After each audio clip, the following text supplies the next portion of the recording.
Hello my fellow miner, today we are going to have a look at TREX MINER version 0.25.13 test version mining Ethereum and Alephium. First up is changelog, overclock settings, expected average results, and of course profits. Did you know you are my most favorite fellow miner? You are no less than fantastic. Show me your splendidness by clicking the like button. Thank you very much, it really helps me out a lot. Changelog extended the new LHR unlock functionality to Ethereum plus Alephium dual mining and Ergo single mode. LHR unlocker is more stable compared to version 0.25.12. Infinity Lock LHR lock loop should be solved now. And this may actually surprise you, but it requires the 500 series drivers on both Windows and Linux. So it seems we have entered a completely new chapter of drivers. Overclock settings.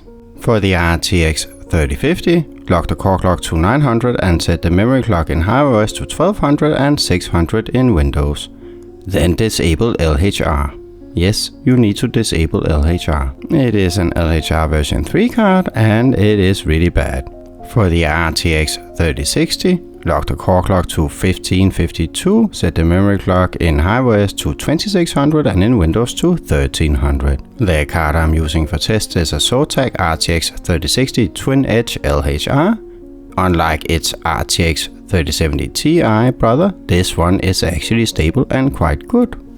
For the RTX 3060 Ti Hynix Revision 1 memory, lock the core clock to 1350, set the memory clock in HiveOS to 2100 and in Windows to 1050.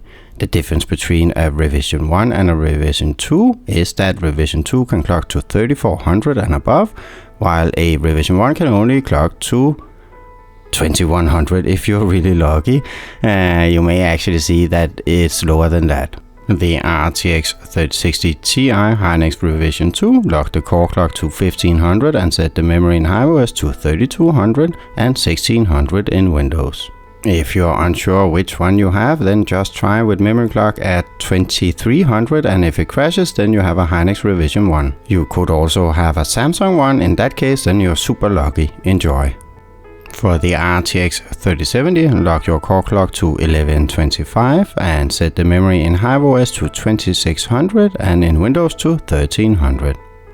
It is the absolute most efficient card as always, and it is the go-to buy if you want to buy a new card. Buy an RTX 3070. For the RTX 3070 Ti, lock your core clock to 900 and set your memory clock to 2600 in HiveOS and 1300 in Windows. If you're one of those that are lucky to have one that doesn't suck, then you should go 1150 on the core clock and as high as possible as you can on the memory. Mine is a Zotac and it is the worst of them all. For the RTX 3080 10 gigs, lock the core clock to 1250 and set the memory clock to 3400 in HiveOS and 1700 in Windows. This is actually a pretty good card. It is quite stable, but the thermal pads have started to decay a bit, so I need to change them soon. If you have the RTX 3080 12 gigs, then I feel for you. But lock your core clock at 900 and set your memory clock in HiveOS to 1200 and 600 in Windows. Remember to disable your LHR, as this card is using version 3.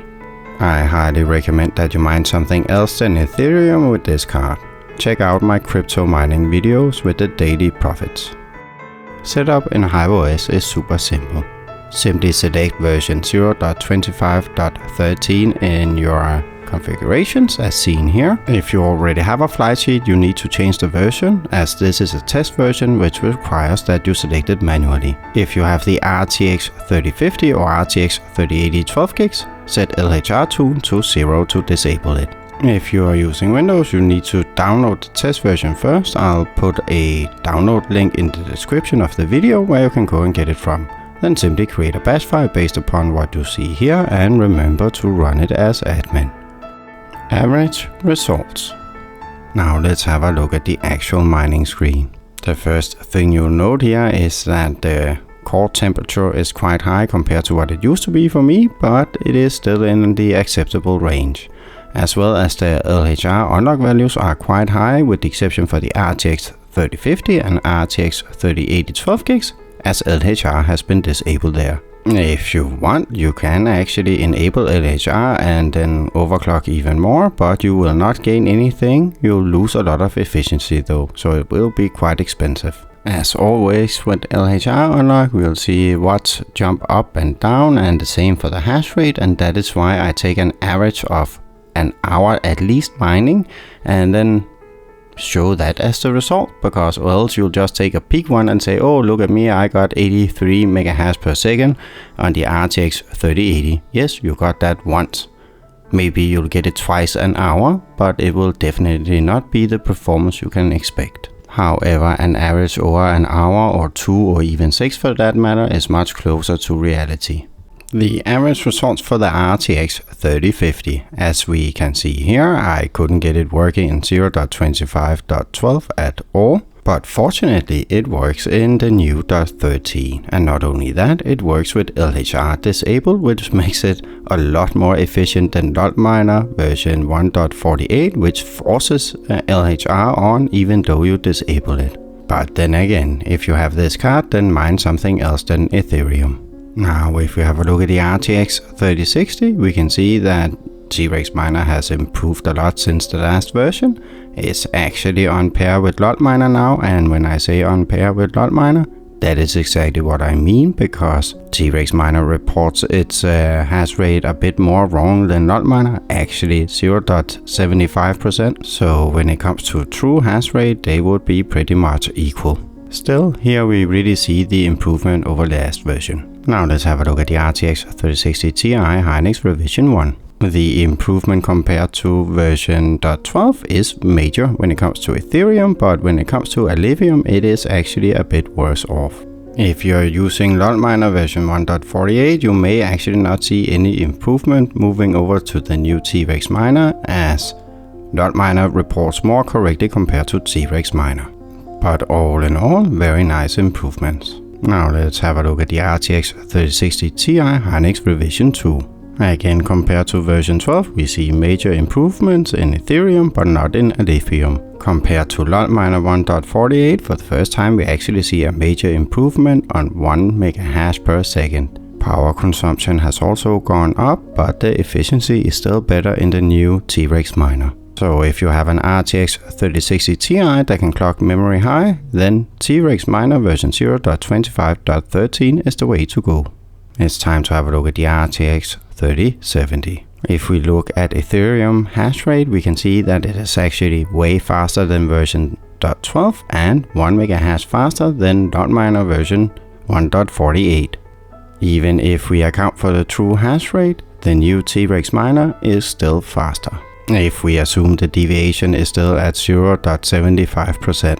It has been like that for a while, so I don't think it has changed.